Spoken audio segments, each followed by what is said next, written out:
The House has been without a speaker for more than 2 days. Two Republicans have said they will run and are expected to pitch themselves to their conference next week. Steve Scalise and Jim Jordan have been able to gather around a dozen endorsements each.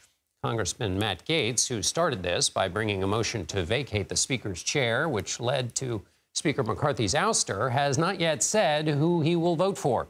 But he says both men are excellent choices.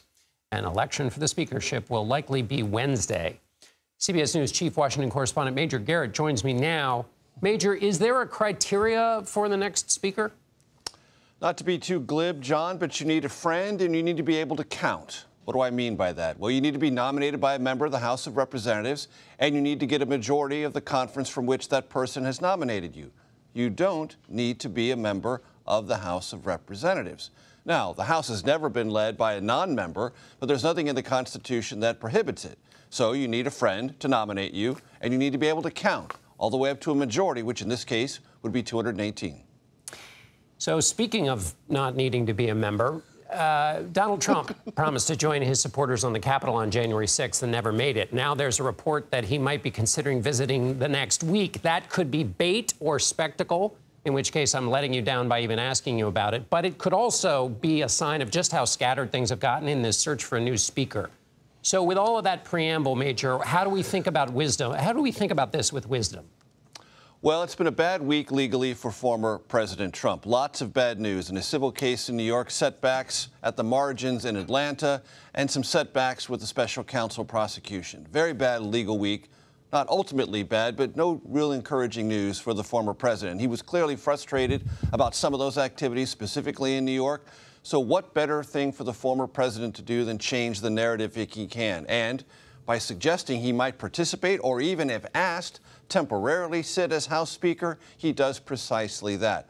Whether the former president comes next week to Washington or not, the turmoil underlying the vacation, meaning vacating the speakership for the first time in our history, and the scramble among Republicans to try to put together a majority, which will not resolve itself on Wednesday of next week, John. There's no clear indication of that at all.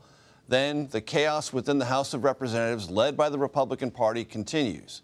And former President Trump, based on everything I know about those Republicans and his attitude toward this position, temporary though it may be, will not resolve that.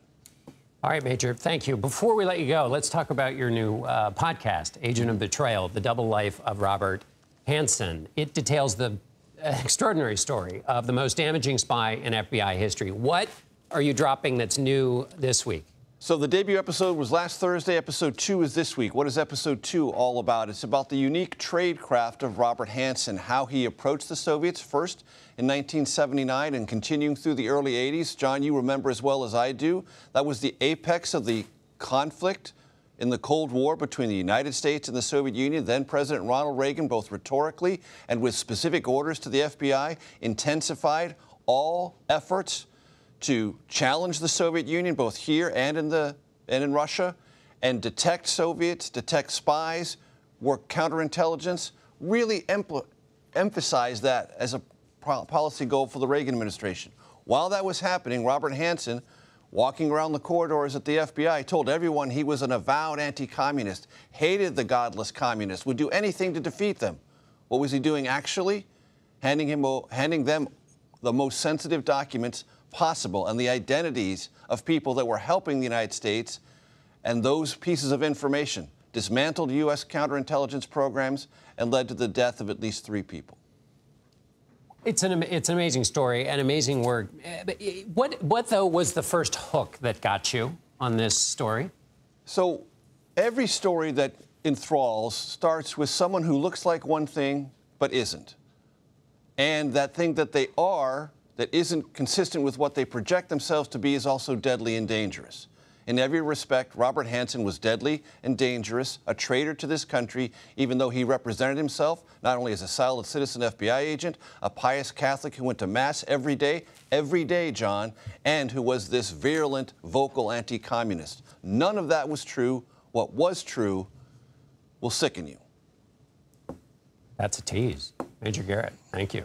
You can listen to Agent of Betrayal, The Double Life of Robert Hanssen, wherever you get your podcasts. New episodes come out weekly on Thursday.